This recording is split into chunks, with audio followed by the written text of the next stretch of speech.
Dufy, Degas, Toulouse-Lautrec et bien d'autres, autant de noms et plus encore d'œuvres à voir, à admirer et quand on en a les moyens, à collectionner.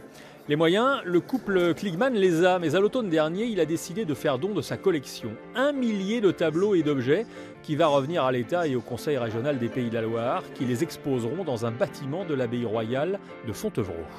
Ça donne aussi une impulsion, une nouveauté. Nombreux visiteurs viennent visiter Fontevraud et là, ça va permettre d'accueillir d'autres visiteurs et puis d'avoir des visiteurs pour le musée d'art contemporain et puis pour l'abbaye. Donc je pense que l'association des deux, c'est une vraie chance, une vraie opportunité pour la région.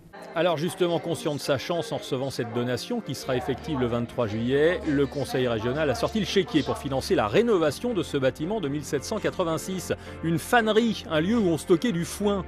Vous imaginez l'ampleur de la tâche qui incombe à un architecte en chef des monuments historiques. Cela va coûter 8 600 000 €, dont 5 millions apportés par les Kligman eux-mêmes. C'est dire l'attachement qu'ils portent à ce projet. La directrice du futur musée a donc intérêt à bien mettre en valeur leur patrimoine. Un musée, au fond, c'est une histoire qu'on raconte et on va leur raconter une histoire. Et nous avons, avec le studio Constance Guisset, imaginé aussi par moment des dialogues d'objets. Les objets vont vraiment parler entre eux grâce à un dispositif sonore. Ils pourront faire dialoguer, par exemple, une sculpture sumérienne avec une peinture de Marino, par exemple. C'est donc la collection d'une vie qui sera à visiter dès 2019 dans ce musée de 1200 mètres carrés dans la cour principale de l'abbaye de Fontevraud. Un musée d'ailleurs qui n'a pas encore de nom. Alors si vous avez une idée,